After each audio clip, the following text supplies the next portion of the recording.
Verma class में आपका स्वागत है। हम मध्यकालीन भारत पढ़ रहे हैं, जिसमें हमने 7 लेक्चर देखा। 7 लेक्चर में हमने बाबर, हुमायूं, सूर साम्राज्य, अकबर और जहांगीर के बारे में चर्चा किया था। अब आज के लेक्चर में हम शाहजहां के बारे में जानेंगे।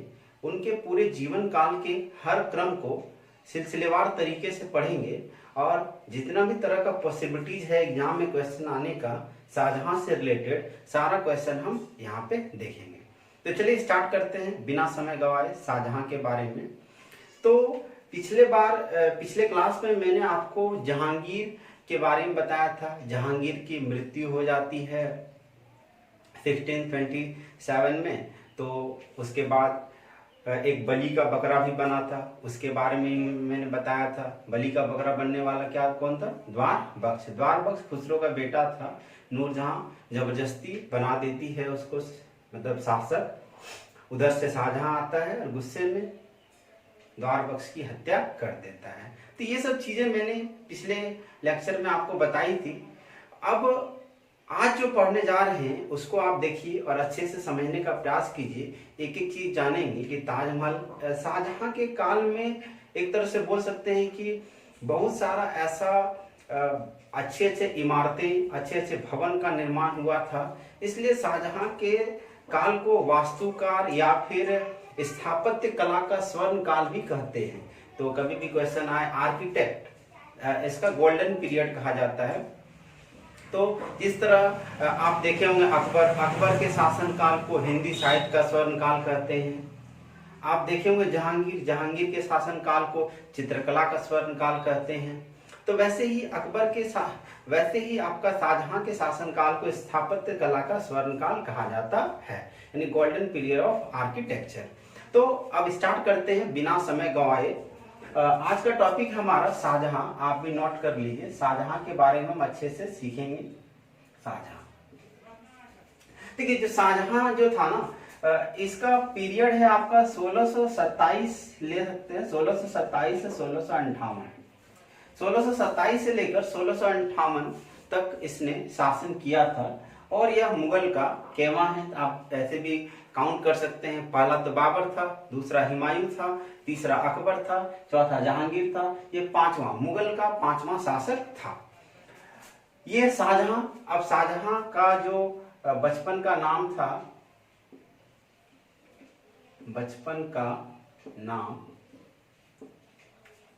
शाहजहां का बचपन का नाम खुर्रम था, खुर्रम। और यदि हम पूरा नाम बात करें, शाहजहां का पूरा नाम बात करें तो ये आपका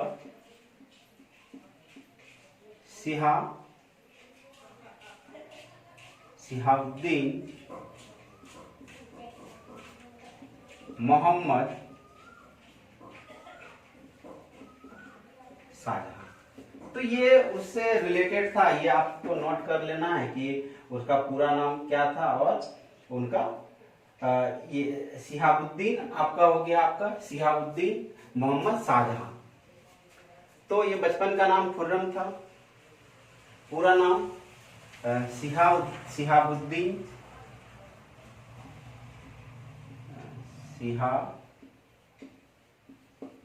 मोहम्मद शाहजहां। इसके माँ का नाम पिछला भी लेक्चर में मैंने आपको बताया था। इसकी माँ कौन थी? जगत गोसाई, यानी कि इसी को कहते हैं जोधा बाई। और इसका जो जन्म हुआ था शाहजहां का जो जन्म हुआ था, शाहजहां का जन्म ये 5 जनवरी 1592 ईस्वी को हुआ था। शाहजहां का जन्म 5 जनवरी 1592 ईस्वी को लाहौर में हुआ था, लाहौर में हुआ था। तो ये आपको कुछ चीजें हैं जो याद रखनी है कि इसके बचपन का क्या नाम था। पूरा नाम कहीं पूछ दे तो सिहाबुद्दीन मोहम्मद शाहजहां। माँ का नाम जगत गोसाई जो जोधाबाई कहलाई।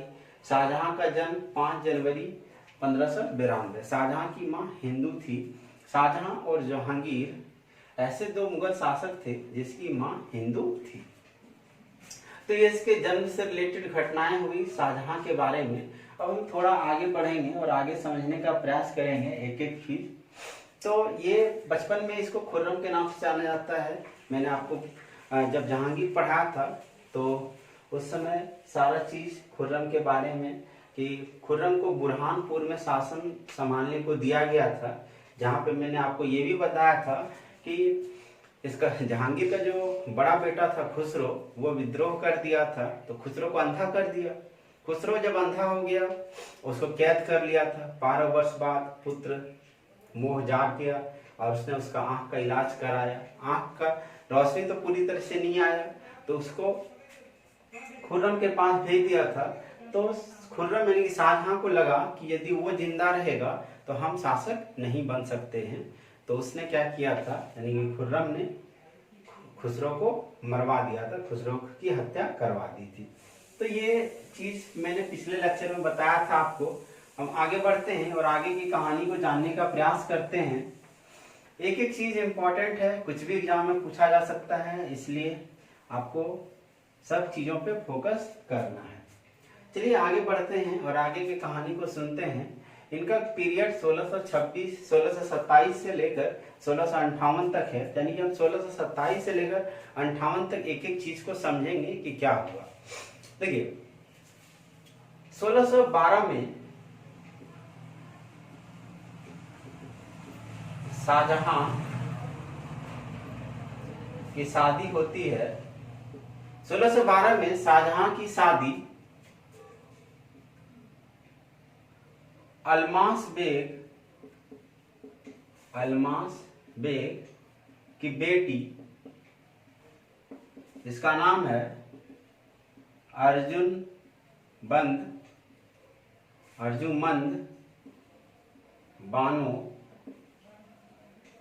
बेगम। 1612 में शाहजहां की शादी अलमास बेग की बेटी अर्जुमंद बानो बेगम से होती है और यही अर्जुमंद बानो बेगम कहलाती है मुमताज। तो कोई पूछ दे कि अर्जुमंद बानो बेगम कौन थी, तो ये मुमताज थी। मुमताज तो सब कोई जानता है, लेकिन ये नाम बहुत रेयर आदमी जानता है, इसलिए ये इंपॉर्टेंट है, ये आपको याद रखना है कि शाहजहां की पत्नी अर्जुमंद बानो बेगम। इतिहासकार कहते हैं कि शाहजहां की यह 8वीं पत्नी थी, 8वीं पत्नी थी। इसके पहले शाहजहां और 7 शादियां कर चुका था। तो वो चीज है कि अब किया या नहीं किया वो तो बाद वाला बात है। आपको पहले भी मैंने बताया था कि अकबर के समय काल से ही हरम जो प्रथा चलती आ रही थी, तो उसमें अनऑफिशियल बहुत सारी पत्नियां होती थी। ये तो ऑफिशियल में कहा जाता है। आपको इतना याद रखना है कि शाहजहां की जो पत्नी थी अर्जुमंद बानो बेगम, जो बाद में मुमताज के नाम से फेमस हुई। टोटल अर्जुमंद बानो बेगम यानी कि मुमताज का 14 संतान था, 14 संतान था। और अर्जुमंद बानो बेगम की 14वां संतान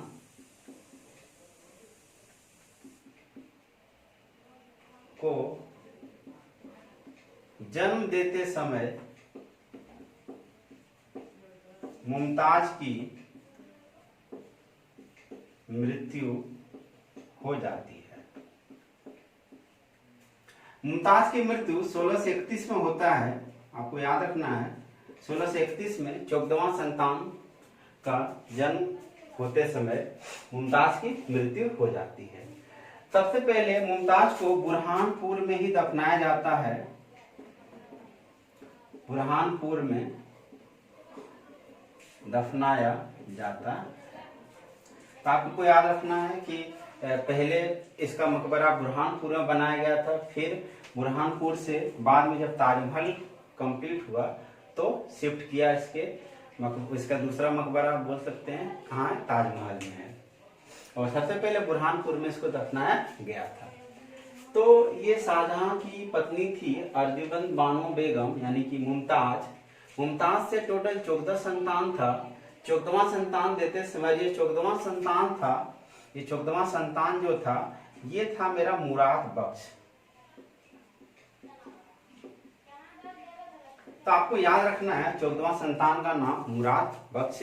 इसी को जन्म देते समय मृत्यु हो जाती है। इसकी मृत्यु हो जाती है मुमताज की। टोटल 14 संतान में से केवल 7 ही संतान जीवित रह पाया था। वो हम 7 संतान के बारे में सीखेंगे, 7 संतान के बारे में जानेंगे। ये टोटल 14 संतान था, लेकिन 7 ही जिंदा रह पाया। 7 में 4 बेटा जिंदा रहा था और 3 बेटी जिंदा रही थी। तो सबके बारे में देखेंगे कि कौन कौन जिंदा था, एक एक करके। चलिए, शाहजहां और मुमताज की संतान। इसका 4 बेटा था। इधर बेटा के बारे में लिखते हैं, इधर बेटी के बारे में लिखते हैं। ध्यान सुनिएगा, पहले हम बता दे रहे हैं। 4 बेटा में जो पहला बेटा है इसको कहते हैं दारा शिको। दारा शिको। दूसरा बेटा है इसको कहते हैं शाह शुजा। शाह शुजा। तीसरा बेटा है इसको कहते हैं औरंगजेब। और चौथा बेटा है इसको कहते हैं मुराद बख्श। ये टोटल 4 बेटा था। बेटी में पहला जहानारा, दूसरा रोशनारा और तीसरा गोहनारा। ये टोटल 4 बेटा और 3 बेटी शाहजहां और मुमताज की ये जीवित रहती है। उसके बाद 7 की मृत्यु हो जाती है। तो जो जीवित है उसके बारे में हम जानेंगे। सबसे पहला देखिए, जो दारा शिको है, दारा शिको हमेशा शाहजहां के पास ही रहता है। यानी कि शाहजहां आगरा में, दिल्ली में, यही 2 जगह शाहजहां रहा है। क्योंकि वो मुगल शासक है तो मेन अपना सेंटर पे रहेगा, मुगल की राजधानी पे रहेगा। तो दारा शिको बोल सकते हैं कि शाहजहां के पास ही रहता था। शाहजहां के पास रहता था, हमेशा शाहजहां के पास रहता था। दारा शिको शाहजहां के पास रहता था। और उसके बाद दारा शिको के बारे में और जाने तो दारा शिको शाहजहां के पास नहीं, शाहजहां का लाडला था। शाहजहां का लाडला था। और लाडला रहेगा तो ही उसके पास रहेगा। शाहजहां बहुत मानता था दारा शिको को। दूसरा बात, दारा शिको जो था ये विद्या प्रेमी था। विद्या प्रेमी था, मतलब कि हर चीज के बारे में जानने का इच्छुक रहता था। ये नॉलेज गेन करना चाहता था, विद्या गेन करना चाहता था। और इसी ने क्या किया था, दारा शिको ने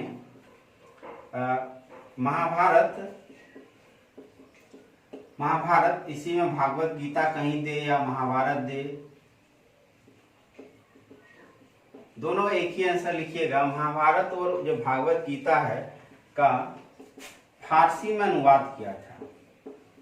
फारसी में अनुवाद किया था। तो ये चीज आपको याद रखना है कि दारा शिको ही वह व्यक्ति है जिसने महाभारत का या फिर भागवत गीता का फारसी में अनुवाद किया था। और जो फारसी में अनुवाद किया था किस नाम से, तो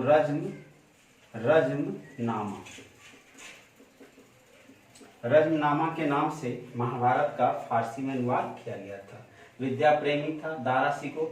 इसी दारा शिको को मिनी अकबर के नाम से भी जाना जाता है। मिनी अकबर, तो क्योंकि अकबर का अधिकतर गुण, अकबर जिस तरह हर धर्म को बराबर, सबको समानता, सबको एक साथ चलने का जो दृढ़ संकल्प लेके चला था अकबर, तो इसी को पूरी तरह फॉलो करता था दारा शिको। मतलब बोल सकते हैं कि एक मुगल परिवार में एक ऐसा शासक पैदा, मुगल प्रवृत्ति से ही वो हिंदुओं के खिलाफ थे। क्योंकि जजिया लागू कर देना, बहुत तरह का टैक्स डालना, तो ये सब व्यवस्था का ये खिलाफ था। एक तरह से बोले कि मुगल में एक ऐसे व्यक्ति का निर्माण, मतलब एक ऐसे व्यक्ति का जन्म हो गया जो एकदम शांत स्वभाव, मतलब सबको एक साथ ले जाने वाला, या बोल सकते हैं कि आप जो एक तरह से बहुत अच्छा किस्म का इंसान, अच्छा किस्म का इंसान कहने का मेरा दृष्टिकोण है कि ये जबरदस्ती इस तरह हो कि आप देखिए औरंगजेब जितना मंदिर है सबको तोड़वा देता है। वो मतलब कट्टर इस्लाम का एक जीता जाता उदाहरण था औरंगजेब। लेकिन ये धर्म सब धर्म को लेके चलने वाला, क्योंकि आप देख सकते हैं जो विद्या प्रेमी है, जो पढ़ा लिखा है, जो अच्छे से पढ़ा लिखा तो बहुत कुछ रहता है, कुछ पढ़ा लिखा आतंकवादी बन जाता है, कुछ पढ़ा लिखा आईएएस बन जाता है, वो डिपेंड करता है मानसिक प्रवृत्ति पे। औरंगजेब भी पढ़ा लिखा था, अकबर तो अनपढ़ था लेकिन फिर भी कितना फेमस हो गया। औरंगजेब कितना पढ़ा लिखा था लेकिन फिर भी आज औरंगजेब को देखते हैं कि किस नज़र से देखा जाता है, क्योंकि उसने वही काम किया है। आपका कार्य आपकी बोल सकते हैं कि आपके चरित्र को दर्शाता है कि आपका कैरेक्टर कैसा है। तो उसी तरह दारा शिकोह का कैरेक्टर बहुत ही अच्छा प्रवृत्ति का था। ऐसे दारा शिकोह को मिनी अकबर के भी नाम से जाना जाता है। दारा शिकोह शाहजहां के पास रहता था क्योंकि शाहजहां का बहुत ज्यादा लाडला था। ये विद्या प्रेमी था, विद्या प्रेमी इसको कहते हैं। ये महाभारत का या फिर भागवत गीता कुछ भी रहे तो उसका फारसी में अनुवाद किया था रजनामा के नाम से। अब मैंने आपको ये भी बताया था कि क्या ये तो शाहजहां के शासनकाल में अनुवाद हुआ है, अकबर के भी शासनकाल में मैंने आपको पढ़ाया था। यदि आप देखेंगे लेक्चर को अच्छे से तो अकबर के शासनकाल में एक अबुल फेजी था जिसने महाभारत और भागवत गीता का ये गीता का 10% कितना परसेंट 10% भाग नल दमयंती में किया था। जो किसने किया था? अबुल फेजी ने भागवत गीता का 10% भाग फारसी में अनुवाद किया था नल दमयंती के नाम से। और दारा शिकोह ने पूरा का पूरा महाभारत का अनुवाद कर दिया था रजनामा के नाम से। तो ये कुछ इंपॉर्टेंट पॉइंट था जो आपको याद रखना है। चलिए आगे बढ़ते हैं और आगे के कहानी को समझते हैं। दारा शिकोह किसके पास रहता था? शाहजहां के पास रहता था। उसके बाद जो इसका दूसरा बेटा था हरेक के बारे में जानेंगे, ध्यान से देखिए। जो दूसरा बेटा था शाह सूजा, इसको बंगाल का शासक बनाया था। बंगाल का शासक था, मतलब बंगाल का जितना भी आसपास का क्षेत्र है, इस तरह बंगाल हो गया, आपका बिहार हो गया, तो वहां पे क्योंकि यदि मुगल को फैलना है पूरी तरह से, कहा जाता है कि इसके शाहजहां के शासनकाल में टोटल 19 प्रांत थे और औरंगजेब के शासनकाल में सबसे ज्यादा प्रांत मुगल के अधीन थे और औरंगजेब के शासनकाल में 21 प्रांत थे, जबकि शाहजहां के शासनकाल में 19 प्रांत थे। अब 19 प्रांत है, अब सबको यदि अच्छे तरह से अपने मतलब साम्राज्य में मिलाए रखना है, सबसे टैक्स रकम वसूलना है, तो सब जगह अलग अलग अपना हेड को नियुक्त करना पड़ता है।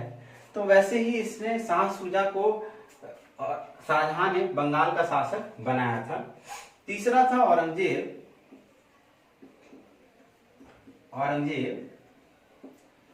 इस औरंगजेब को दक्कन का शासन दिया था। दक्कन का शासक था ये। और एक आपका जो था मुराद बख्श, इसको गुजरात का शासक था, ये गुजरात का शासक। तो एक तरह से बोल सकते हैं कि चारों कोना में इस तरह से ये भारत है, ये नॉर्थ है भारत का, ये समझ लीजिए ये भारत है। तो ये नॉर्थ पार्ट है। नॉर्थ पार्ट में खुद यहाँ पे आपका दिल्ली और आगरा के पास कौन है? दिल्ली और आगरा के पास आपका शाहजहां खुद है जो संभाल रहा है। इधर इस गुजरात के पास तो आपको मैंने बताया कि मुराद बख्श है। दक्षिण में आपका औरंगजेब है और पश्चिम में पूरब में आपका ये तो इधर पश्चिम और ये पूरब हो गया। पूरब यानी बंगाल में शाह सूजा है। मतलब चारों क्षेत्र में शाहजहां सबको रखा था ताकि किसी भी तरह का प्रॉब्लम ना आए और शासन व्यवस्था पूरी तरह से अच्छी तरह से चले। तो जो दारा शिकोह था वो शाहजहां के पास रहा करता था। शाह सूजा था ये बंगाल का शासक था। औरंगजेब जो था दक्कन का शासक था। मुराद बख्श जो था गुजरात का शासक था।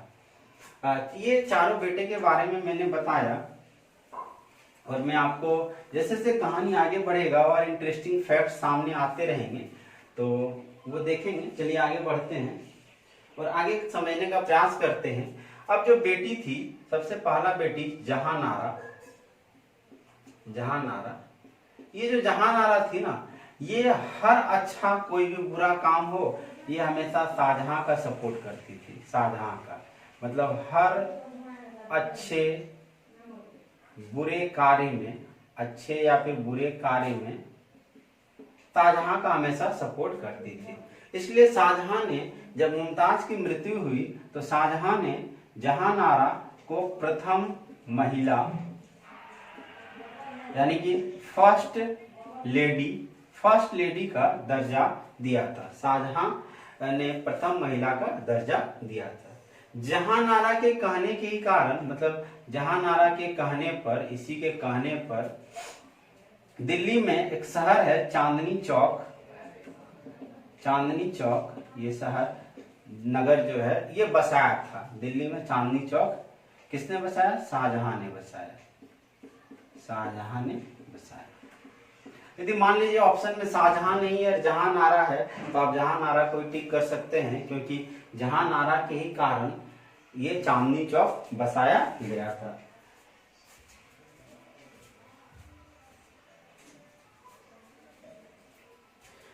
आगे बढ़ते हैं और आगे के कहानी को समझने का प्रयास करते हैं। ये जहांनारा जो थी, ये हर अच्छे बुरे काम में शाहजहां का सपोर्ट करती थी। इसको प्रथम महिला, फर्स्ट लेडी के नाम से भी मतलब इसको दर्जा दिया गया था। और जहांनारा के कहने पर ही दिल्ली में चांदनी चौक बसाया गया था, शाहजहां ने बसाया। अब जो दूसरी है रोशनारा, ये हर अच्छे बुरे काम में रोशनारा जो थी, ये औरंगजेब का सपोर्ट करती थी। तो औरंगजेब ने रोशनारा का मकबरा औरंगजेब ने ही बनाया था। रोशनारा की जब डेथ हुई थी तो इसका मकबरा बनाया था रोशनारा पार्क में। यानी कि रोशनारा पार्क का निर्माण औरंगजेब ने करवाया था, क्योंकि रोशनारा हर अच्छे बुरे काम में किसका सपोर्ट करती थी? रोशनारा हर अच्छे बुरे काम में आपका औरंगजेब का सपोर्ट करती थी। और तीसरा था गोहनारा हर अच्छे बुरे काम में दारा शिकोह का सपोर्ट करती थी। तो तीनों जो बोल सकते हैं बहन थी, मतलब शाहजहां की जो तीनों बेटी थी, सब किसी न किसी का सपोर्ट करती थी। तो जहांनारा शाहजहां का सपोर्ट करती थी, रोशनारा औरंगजेब का सपोर्ट करती थी, गोहनारा दारा शिकोह का सपोर्ट करती थी। जहांनारा को प्रथम महिला का भी दिया गया। ये कब दिया गया? मुमताज की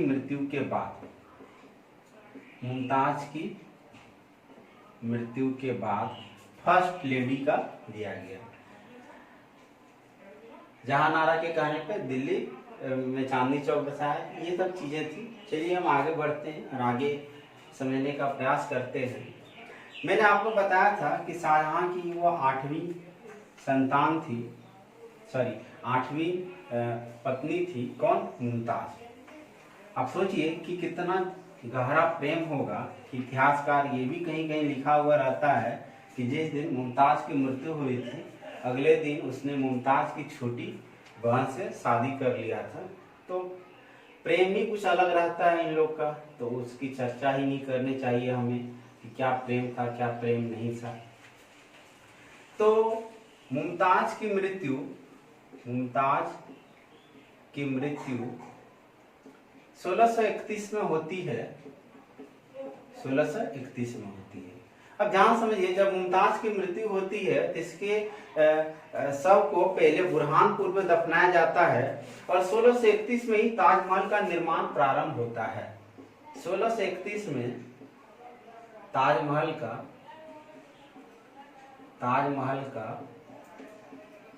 निर्माण प्रारंभ होता है। कहा जाता है कि मुमताज की याद में शाहजहां ने ताजमहल का निर्माण करवाया था।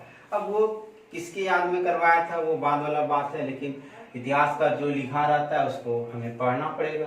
तो 1631 में ताजमहल का निर्माण प्रारंभ हुआ। ताजमहल का निर्माण होने में 22 वर्ष लगा था। ताजमहल का निर्माण होने में कितना वर्ष लगा था? 22 वर्ष लगा था। इसमें 20,000 मजदूर ने काम किया था, 20,000 मजदूर ने काम किया था। तो ताजमहल का निर्माण होने में आपका 22 साल लगा था, 20,000 मजदूर ने इसमें काम किया था। और कहा जाता है कि टोटल जो इसको बनाने में खर्चा लगा था वो 56 लाख के करीब लगा था। उस समय 56 लाख के करीब लगा था।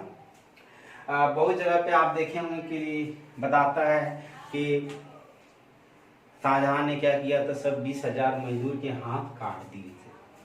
आप देखे होंगे कहीं लिखा होता मजदूर के हाथ कटवा दिए थे। देखिए ऐसा कोई साक्ष्य नहीं है। ये मजदूर का हाथ कटवा देना एक तरह से मुहावरा है। इसका कहने का मतलब है मजदूर का हाथ कटवा देना मतलब इसके बाद इसने शाहजहां ने बोला था कि जो जो व्यक्ति ताजमहल को बनाने में लगे हैं उनको आजीवन भर पैसा मिलता रहेगा, उसको काम करने की जरूरत नहीं है। तो उनका कहने का मतलब ये था, लेकिन बहुत कोई इसको गलत तरह से इंटरप्रेट कर देते हैं। ऐसा कहीं जिक्र नहीं है कि सबका हाथ काट के ही छोड़ा था। इतना दरिंदगी जो बोल सकते हैं कि वो उसने नहीं किया था, झूठ का ही। क्योंकि इतिहासकार, इतिहास को सबको आपको पता है कि कौन क्या लिखता है। आज के समय में हम लिखे हम ही हो गए, कुछ भी लिख सकता है कोई भी। तो इसको 22 साल लगा था, 20,000 मजदूर ने काम किया था। मजदूर के हाथ कटवा देना आपको आज समझ में आया होगा कि मजदूर का हाथ कटवा देना ये एक तरह का मुहावरा है, जिसका सीधा कहने का मतलब है कि उसने सब जितने भी श्रमिक काम किए थे सबको आजीवन भर पेंशन देने की व्यवस्था कर दी, ताकि एक अजूबा, आप सोच सकते हैं दुनिया के 7 वंडर में से एक ताजमहल है। तो इसीलिए 1631 में 22 साल लगा, यानी कि 1653 में ताजमहल का निर्माण पूरा हुआ था।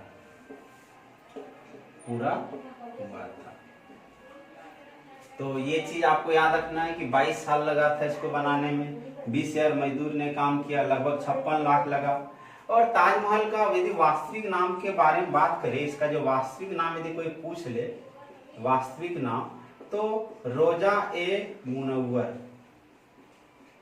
कभी भी पूछते कि ताजमहल का बताइए वास्तविक नाम क्या है, तो ताजमहल का वास्तविक नाम क्या है? रोजा ए मुनव्वर। तो इसको समझना है आपको। ये तो ताजमहल से रिलेटेड घटना थी जो 1631 में स्टार्ट किया था।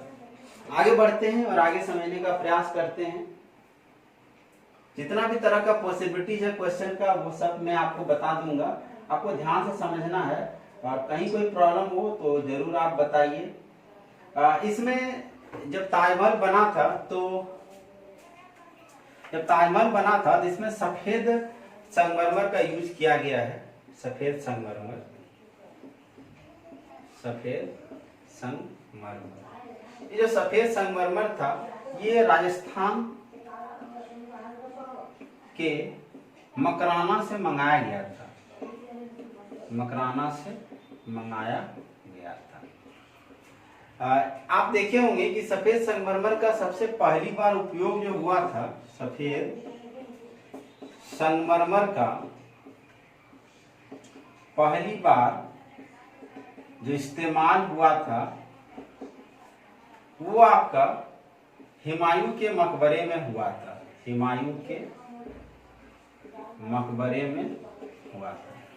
ध्यान समझिए, हुमायूं का मकबरा को रेड ताजमहल भी कहते हैं। हुमायूं का जो मकबरा है इसको लाल ताजमहल के भी नाम से जाना जाता है।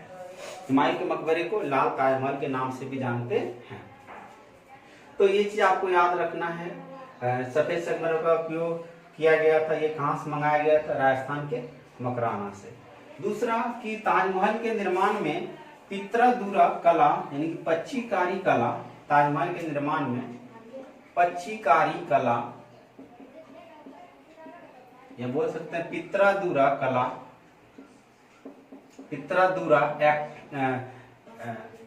कला का उपयोग किया गया था। अब ये पच्चीकारी कला क्या है, ये मान लीजिए संगमरमर है, तो इसमें फूल का अलग अलग डिजाइन तराशा गया था उसमें, जो दिखने में काफी शानदार लुक है। यदि आप ताजमहल जाइएगा तो वहां पे आपको देखने को मिलेगा। पच्चीकारी कला का सबसे पहली बार उपयोग इत्मादुद्दौला के मकबरे में हुआ था। इत्मादुद्दौला का मकबरा किसने बनाया था? नूरजहां ने बनवाया था। तो ये तो मैं आपको बता चुका हूँ। ताजमहल बनाने में जो इसका वास्तुकार था, इसका वास्तुकार का नाम था उस्ताद अहमद लाहौरी, और जो इसका मिस्त्री था वो ईसा खान था। तो कभी भी पूछ दे कि बताइए वास्तुकार कौन था, तो वास्तुकार का नाम आपका क्या हो जाएगा? उस्ताद अहमद लाहौरी, और आपका मिस्त्री कौन था? ईसा खान। तो आपको ये चीज याद रखना है ताजमहल से रिलेटेड। आगे बढ़ते हैं और आगे समझने का हम प्रयास करते हैं। तो ताजमहल से रिलेटेड यदि ये सब क्वेश्चन पूछा गया तो आप बता सकते हैं और कोई प्रॉब्लम नहीं आना चाहिए आपको। तो स्टार्ट करते हैं आगे हम, और आगे की कहानी को समझने का प्रयास करेंगे। इसमें जितना भी तरह का पॉसिबिलिटीज है, मैं शाहजहां ने 3 मस्जिद का निर्माण कराया था। 3 मस्जिद का निर्माण कराया था। शाहजहां ने कितना मस्जिद का निर्माण कराया था? 3 मस्जिद का निर्माण कराया था। पहला मस्जिद था मोती मस्जिद, ये आगरा में बनाया था। दूसरा था आपका नगीना मस्जिद, ये भी आगरा में था। एक और मोती मस्जिद बनाया था, मोती मस्जिद, ये इसने लाहौर में बनाया था। देखिए टोटल एक और मोती मस्जिद है दिल्ली के लाल किले में, और जबकि दिल्ली का लाल किला का जो मोती मस्जिद है वो शाहजहां ने नहीं बल्कि शाहजहां का बेटा औरंगजेब ने बनाया था। तो ये भी आप चीज आपको नोट कर लेना है। मैं इस लेक्चर के पहले ही बता चुका हूं कि शाहजहां के शासनकाल को स्थापत्य कला का, लिख लीजिए नोट देखिए, कि शाहजहां के शासनकाल को स्थापत्य कला का स्वर्ण काल कहा जाता है। स्वर्ण काल कहा जाता है। कभी भी क्वेश्चन पूछ दे तो आप ये बता सकते हैं स्थापत्य कला का स्वर्ण काल किसके शासन काल को कहा जाता है। उसके बाद ये 3 मस्जिद का निर्माण हुआ है। एक और नोट देने का बाद जो दिल्ली में मोती मस्जिद है, दिल्ली में जो मोती मस्जिद है, इसका निर्माण किसने कराया था? औरंगजेब ने कराया। तो ये इंपॉर्टेंट चीज है, आपको नोट कर लेना है। चलिए आगे बढ़ते हैं, आगे की कहानी को समझने का प्रयास करेंगे हम। एक एक चीज, कोई भी टॉपिक, कोई भी पॉइंट मेरा नहीं छूटना चाहिए। हम कोशिश करेंगे कि एक भी चीज आपका ना छूटे, सारा कवर होगा। आप अच्छे से प्रॉपर नोट्स बनाइए। सुनिए, बात होता है 1636 का। 1636 में क्या होता है कि शाहजहां जो है वो साउथ मिशन पे जाता है। शाहजहां दक्षिण मिशन, या बोल सकते हैं आप सीधे दक्कन अभियान पे जाता है। दक्कन अभियान में 1636 में शाहजहां दक्कन अभियान में जाता है। और दक्कन में कौन शासक था? दक्कन में आपका औरंगजेब। तो शाहजहां जब दक्कन के अभियान में जाता है तो वहां पे एक मीर जुमला ये हीरे का व्यापारी था। ये हीरे का व्यापारी। तो 1636 में शाहजहां मीर जुमला जो हीरे का व्यापारी था इससे मिलता है, और मीर जुमला से ही कोहिनूर हीरा प्राप्त करता है। कोहिनूर हीरा प्राप्त करता है। तो आपको ध्यान में रखना है कि पहली बार किस मुगल शासक के पास कोहिनूर हीरा गया था, तो उसका नाम क्या है आपका? शाहजहां। शाहजहां को कोहिनूर हीरा मिलता है। 1638 के समय में क्या हुआ कि मन नहीं लगने लगा था शाहजहां का आगरा में। एक तरफ ताजमहल का निर्माण हो रहा था और गर्मियां थोड़ा बहुत ज्यादा थी आगरा में, तो इसलिए क्या किया उसने कि अपना जो 1638 में शाहजहां जो था, शाहजहां ये जो मुगल की राजधानी आगरा से दिल्ली ले गया, आगरा से दिल्ली ले गया। तो मुगल की राजधानी अब शाहजहां के टाइम पे कहाँ आ गई? दिल्ली। आगरा से दिल्ली ले गया। दिल्ली में यमुना के किनारे शाहजहां ने शाहजहानाबाद बसाया। मतलब शाहजहानाबाद एक छोटा सा बस्ती पहले बसाया। कहाँ बसाया? यमुना के किनारे। ये जो शाहजहानाबाद है ना, यही अभी पुरानी दिल्ली के नाम से फेमस है। इसको कहते हैं पुरानी दिल्ली। तो ये आपको नोट रखना है। 1638 में शाहजहां मुगल की राजधानी को आगरा से दिल्ली ले जाता है। यमुना के किनारे शाहजहानाबाद शहर बसाता है। यही शाहजहानाबाद का नाम क्या पड़ गया आपका? पुरानी दिल्ली। 1638 में ही दिल्ली में एक फेमस है, अभी तो सबको पता है, लाल किला के बारे में आप जानते ही हैं। तो 1638 में दिल्ली का जो लाल किला है, दिल्ली का लाल किला का निर्माण प्रारंभ होता है 1638 में। और ये टोटल 1649 तक चला था। 1649 में जाके ये कंप्लीट हुआ था दिल्ली का लाल किला का निर्माण। दिल्ली का लाल किला में, इस लाल किला में दो भवन इसने बनवाया है। पहला भवन है आपका दीवाने ए आम, दूसरा भवन है दीवाने ए खास। दीवाने ए आम जो भवन था, ये आम लोगों के लिए था। यहाँ पे एक स्टेटमेंट लिखा था कि पृथ्वी में कहीं स्वर्ग है तो यही है। ये जो स्टेटमेंट था, ये कश्मीर के लिए लिखा गया था। तो यदि आप दिल्ली के लाल किले में जाइएगा तो वहां पे दीवाने ए आम भवन है जिसमें ये लिखा हुआ है। उसके बाद दीवाने ए खास, ये नाम ही पता चल रहा है, खास लोगों के लिए था।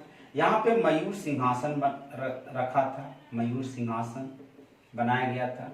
और इसी मयूर सिंहासन में कोहिनूर हीरा रखा गया था, कोहिनूर हीरा रखा गया था। तो ये आपको याद रखना है कि दिल्ली का लाल किला कब प्रारंभ हुआ और ये कब आपका खत्म हुआ। उसके बाद दो भवन है, दोनों भवन के बारे में आपको याद रखना है, दीवाने ए आम और दीवाने ए खास। दीवाने ए खास में मयूर सिंहासन रखा गया है। मयूर सिंहासन में कोहिनूर हीरा, मयूर सिंहासन बनाया गया है जहां पर कोहिनूर हीरा रखा गया। ये खास लोगों के लिए, सब लोगों का एंट्री नहीं है। और दीवाने आम, अभी तो कोहिनूर हीरा इंग्लैंड के पास है। कैसे गया इंग्लैंड के पास वो भी हम चर्चा करेंगे जैसे हम आगे बढ़ेंगे। 1638 में स्टार्ट हुआ, 1649 तक ये चला था। तो दिल्ली का लाल किला का निर्माण। दिल्ली में एक देखे होंगे जामा मस्जिद,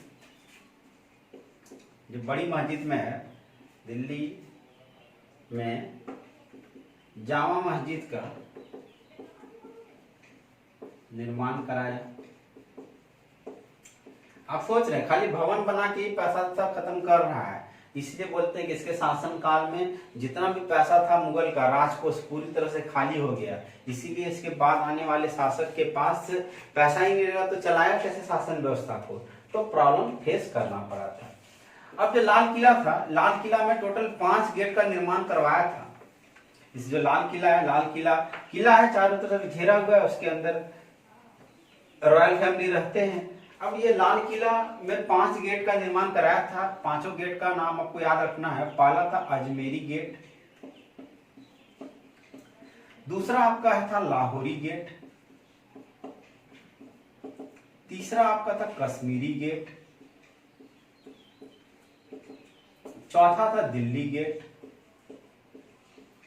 और पांचवा था तर्किन गेट। ये तुर्की के यानी तर्किश के सम्मान में ये तर्किन गेट बनाया था। तो ये टोटल 5 गेट था। इस लाल किले से निकलने के लिए 4 दीवारी मान लीजिए किला है चारों तरफ से, तो ये अलग अलग 5 गेट था। तो दिल्ली का लाल किला का निर्माण 1638 में प्रारंभ होता है, 49 तक चलता है, 49 में कंप्लीट होता है। तो हर गेट के बारे में मैंने आपको एक एक करके बता दिया कि कौन कौन सा गेट था। चलिए आगे बढ़ते हैं और आगे की कहानी को समझने का प्रयास करते हैं। एक एक चीज जानेंगे ताकि किसी भी तरह से क्वेश्चन यदि एग्जाम में आए तो आप बता सके, आप बताने की आपके पास कैपेसिटी हो। कैपेसिटी तभी आएगा जब आपको नॉलेज मिलेगा। एक एक चीज इसलिए सिलसिलेवार तरीके से हम बता रहे हैं ताकि कहीं पे भी आपको ज्यादा कोई प्रॉब्लम ना हो। तो आगे बढ़ते हैं और आगे हम समझने का प्रयास करते हैं एक एक चीज। अभी तक मैंने जितना चीज बताया आप कृपया करके प्रॉपर नोट्स जरूर बनाइए, क्योंकि वो नोट्स ही आपको काम देगा। अब देखिए, शाहजहां के शासनकाल में शाहजहां को मतलब बोल सकते हैं कि शाहजहां कितना अभागा था, उसको कितना मतलब उसका लक खराब था एक तरह से, कि उसके बेटों के बीच खूनी वार हुआ था, खूनी संघर्ष हुआ था जो देखना पड़ा था। अब वो देखते हैं कि क्या खूनी संघर्ष था बेटों के बीच। तो सबसे पहले देख लेते हैं बेटों का पोजीशन कहाँ है। सबसे पहला दारा शिकोह, ये तो आगरा में है। दूसरा आपका शाह सूजा, ये आपका बंगाल में है। तीसरा आपका औरंगजेब, ये आपका दक्कन में है। चौथा आपका मुराद बख्श, ये आपका गुजरात में है। तो चारों बेटा अलग अलग जगह पे था। जैसे ही क्या हुआ कि अचानक 1657 में शाहजहां की तबीयत खराब हो गई थी। शाहजहां की तबीयत खराब हो गई। जब शाहजहां की तबीयत खराब हो गई तो शाहजहां ने क्या किया, आनन फानन में एक तरह से दारा शिकोह को उत्तराधिकारी घोषित कर दिया।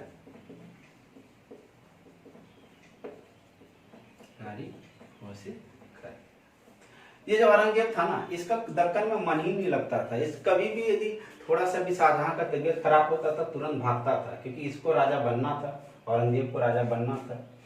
तो दक्कन में तो सिर्फ नाम मात्र का इसको रखा गया था, इसलिए था ये शाहजहां का तबीयत खराब हो गया था, जिसके कारण उसने क्या किया, दारा शिकोह को उत्तराधिकारी घोषित कर दिया।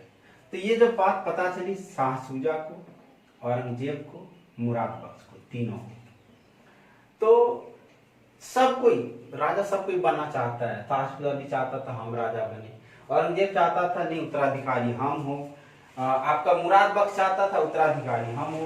मतलब उत्तराधिकारी बनने का सब कोई होड़ पे था। इसीलिए क्या हुआ कि इन तीनों के बीच युद्ध का स्थिति प्रारंभ हो जाता है। युद्ध का स्थिति क्या होता है, 1658 से स्टार्ट होता है युद्ध का स्थिति। अब ध्यान समझते हैं कि कौन कौन सा युद्ध होगा और किसके किसके बीच होगा। सबसे पहला युद्ध 1658 में युद्ध होता है।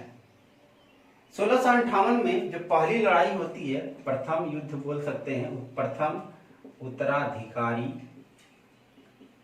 के लिए युद्ध।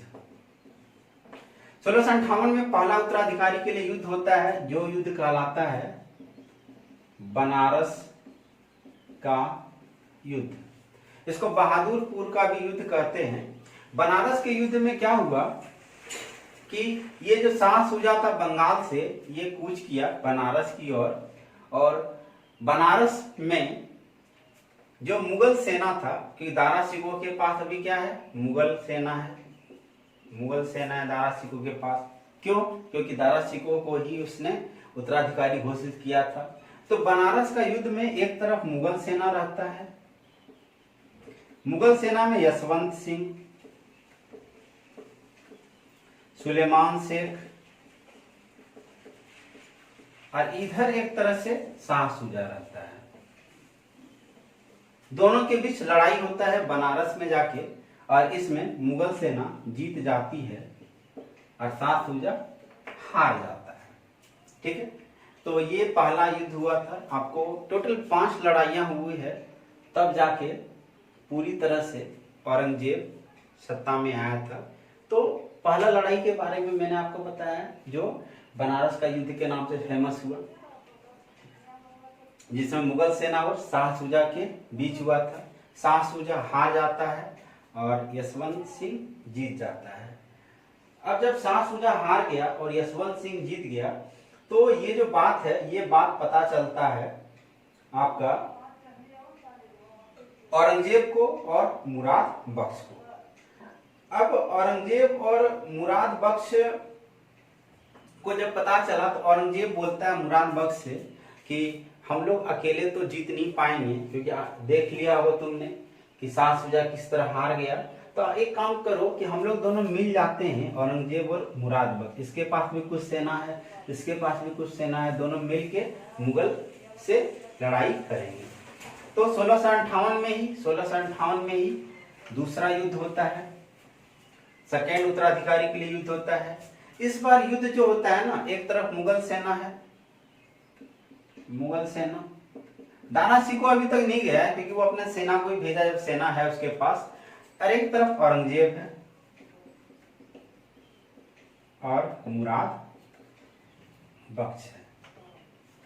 ठीक है, मुगल सेना और औरंगजेब और मुराद बख्श एक तरफ है। दोनों के बीच जो युद्ध होता है, ये युद्ध कहलाता है धर्मत का युद्ध। धर्मत का युद्ध, ये धर्मत जो है एक मध्य प्रदेश में जगह है, मतलब एक तरह से बोल सकते हैं कि ये गुजरात है, ये आपका दक्कन है, ये मध्य प्रदेश है, इधर से ये गया, इधर से ये गया, और आपका आगरा से मुगल सेना आया। इस धर्मत के जगह पे, इस धर्मत में युद्ध होता है। किसके इसके बीच? मुगल सेना और औरंगजेब और मुराद बख्श के बीच। मुगल सेना में यशवंत सिंह नेतृत्व कर रहा था। इस युद्ध में क्या होता है, यशवंत सिंह भाग जाता है, और जब अपनी पत्नी के पास जाता है तो उसकी पत्नी बोलती है कि तुम तो कायर हो, क्यों आए? तुम यदि युद्ध में मर जब भी जाते अपने राजा के लिए, तो मैं अपने आप को भाग्यशाली समझती। तुमने अपने कायरता का परिचय देके युद्ध के मैदान से तुम भाग गए हो। तो ये कहानी थी सेकेंड उत्तराधिकारी के लिए युद्ध का। अब तीसरा युद्ध होता है। अब ये 2 युद्ध हो गया। इसमें जब ये बात पता चलता है दारा शिकोह को, तो दारा शिकोह को पता चला, तो अब दारा शिकोह भी पूरी तरह से योजना बनाने लगा। योजना बनाने लगा, किसके खिलाफ योजना बनाने लगा? औरंगजेब और मुराद बख्श के खिलाफ। दारा शिकोह इस बार खुद नेतृत्व करने के लिए तीसरा युद्ध होता है। तीसरा युद्ध होता है, ये युद्ध कहलाता है किस नाम से, वो भी आपको याद रखना है। तो तीसरा उत्तराधिकारी के लिए युद्ध था, ये युद्ध सामूगढ़ का युद्ध कहलाता है। सामूगढ़ का युद्ध, ये सामूगढ़ आगरा के ही पास वाला इलाका है। एक तरफ रहता है दारा शिकोह, दारा शिकोह, और एक तरफ रहता है औरंगजेब और मुराद बख्श। इस युद्ध में क्या होता है कि औरंगजेब और मुराद बख्श की सेना इस दारा शिकोह को फिर हरा देती है, मतलब ये जीत जाता है और ये हार जाता है। दारा शिकोह जब हार जाता है तो ये भाग जाता है। 1658 में ही जैसे ही ये युद्ध हुआ, सामूगढ़ का युद्ध हुआ, लगभग संकेत होने लगा कि अब दारा शिकोह का अंत निश्चित है, क्योंकि औरंगजेब छोड़ने वाला है नहीं। उस युद्ध के बाद जैसे वो हार भाग गया, और 1658 में ही क्या हुआ कि जैसे ही सामूगढ़ जीता, औरंगजेब और मुराद बख्श कूच किया, किधर, आगरा की ओर कूच किया। और 1658 में 1658 में क्या होता है कि ये जो मुराद बख्श है, मुराद बख्श की हत्या हो जाती है। मतलब औरंगजेब चाहता है कि औरंगजेब का कांटा कौन है, एक शाह सूजा है, दारा शिकोह है, मुराद बख्श है। तो सबसे पहले क्या करता है, इस मुराद बख्श को हत्या कर देता है। मतलब औरंगजेब का एक तो जो अड़चन है वो खत्म हो गया, मतलब अपना सहयोग लिया उससे खुद, और सहयोग लेने के बाद उसी को मार दे, मतलब इससे बड़ा विश्वासघात कौन कर सकता है। तो आपको ये चीज याद रखना है, मुराद बख्श का 1658 में मृत्यु हो जाता है। उस समय क्या होता है, 1658 में ही जब युद्ध चल रहा होता है, अचानक, मतलब धीरे धीरे ही बोल सकते हैं आप कि शाहजहां का जो स्थिति है, मतलब बोलिए कि शाहजहां का जो सेहत है वो सुधार होने लगता है। 1658 में ठीक हो जाता है लगभग शाहजहां। अब जब 1658 में ठीक हो जाता है तो शाहजहां बुलाता है औरंगजेब को महल में बात करने के लिए। तो जैसे ही औरंगजेब महल में वार्तालाप करने के लिए जाने वाला था, तो बीच में ही औरंगजेब को कुछ व्यक्ति सिखा पढ़ा देते हैं कि तुम जैसे जाओगे भी शाहजहां से बात करने के लिए, शाहजहां प्लानिंग बना के रखा है, कहीं देखना कि तुम्हारा मर्डर का प्लान है, कहीं तुमको मार ना दे। तो जब ये बात पता चलता है दूसरे के कानों से औरंगजेब को, तो औरंगजेब गुस्सा हो जाता है और वह मिलने नहीं जाता है। और 1658 में ही 1658 में अपने पिता को 1658 में ही 1658 में अपने पिता औरंगजेब के बारे में बोले, औरंगजेब 1658 में ही अपने पिता शाहजहां को कैद कर लेता है, शाहजहां को कैद कर लेता है। तो ये सब चीजें आपको याद रखनी है कि शाहजहां से रिलेटेड। तो अभी तक हमने 3 लड़ाइयां लड़ी, अब 2 और लड़ाई लड़ेंगे जिसमें हम सीखेंगे अच्छे से कि किस प्रकार हुआ। और जैसे ही ये जो लड़ाई हुआ जिसमें दारा शिकोह को हराया, तो 1658 में ही 1658 में ये पहला राज्याभिषेक करता है। 1658 में पहला राज्य अभिषेक करता है। 1658 में आगरा में ही पहला राज्य अभिषेक करता है। कौन करता है? औरंगजेब करता है, क्योंकि दारा शिकोह को हरा दिया है। अब फिर से शाह सूजा, इस बार इसको मुगल सेना से नहीं लड़ना है, इस बार औरंगजेब से लड़ना है। और फिर से चौथा युद्ध होता है, चौथा उत्तराधिकारी के लिए युद्ध। और ये चौथा युद्ध कहलाता है खंजवा का युद्ध, खंजवा का युद्ध।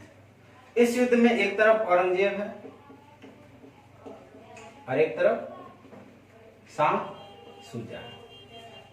औरंगजेब क्या करता है, इस युद्ध में जीत जाता है, शाह सूजा हार जाता है और शाह सूजा की हत्या कर देता है, यानी कि शाह सूजा भी गया, 2 गो तो गया, बचा एक दारा शिकोह। दारा शिकोह को हरा दिया है, दारा शिकोह हार गया है, लेकिन मरा नहीं है, उसको मारना भी है।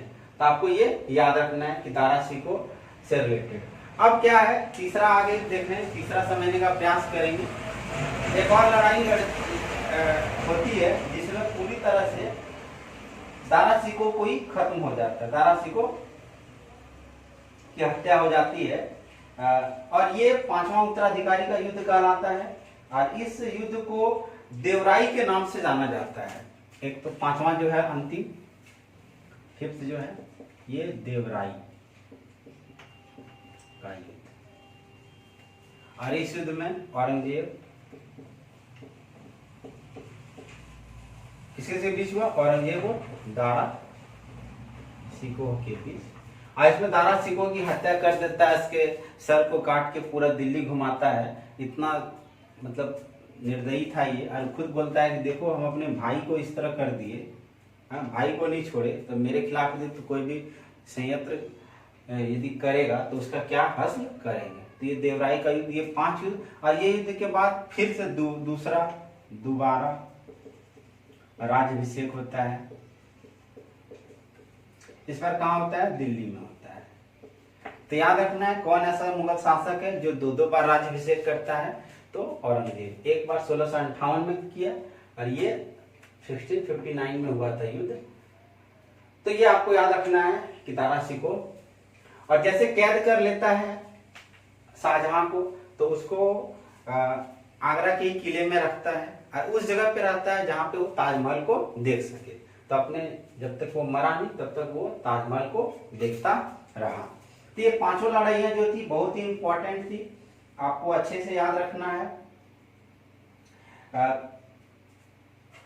कितनी बार राज्याभिषेक किया ये भी आपको याद रखना है। उसके बाद इसका 2 आत्मकथा है, दोनों आत्मकथा के बारे में आपको याद रखना है। एक जो आत्मकथा है उसका नाम है आपका शाहजहांनामा, जो इनायत खान ने लिखा था। आत्मकथा के बारे में आपको याद रखना है। शाहजहां का टोटल 2 आत्मकथा है। एक है शाहजहांनामा, जिसको किसने लिखा है? इनायत खान ने लिखा है। और एक और है आपका जिसका नाम है आपका बहादुर बादशाहनामा। क्या नाम है आपका? बादशाहनामा, जिसको अब्दुल कामिद लाहौरी ने लिखा था। बादशाहनामा अब्दुल कामिद लाहौरी ने लिखा था। तो ये दो इसका आत्मकथा है। दोनों आत्मकथा के बारे में आपको याद रखना है।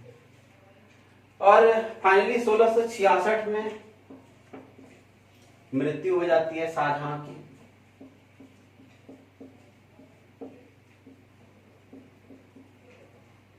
यानी कि अब ये तो मेरा पूरा सिनेरियो था टोटल शाहजहां के बारे में, जन्म से लेकर कि उसने क्या क्या किए, क्या क्या निर्माण कराया। तो आप देखे होंगे कि अधिकतर इसने समय में क्या किया, भवन का निर्माण कराने में ये बिजी रह गया, और पूरा का पूरा राजकोष भी लगभग खाली कर दिया। और इसने जिंदा रहते हुए भी अपने बेटों के बीच, मतलब सोचिए कि इसका बेटा पहले मर गया सारा औरंगजेब छोड़ के, उसके बाद इसकी डेथ हुई। तो खूनी संघर्ष देखने वाला कौन शासक था? तो शाहजहां था। तो आपको समझ में आएगा ये लेक्चर। तो मिलते हैं नए लेक्चर में। इस बार हम औरंगजेब के बारे में पढ़ेंगे, और उसके बाद तो मुगल साम्राज्य का पतन प्रारंभ होता है। चलिए मिलते हैं फिर नई क्लास में।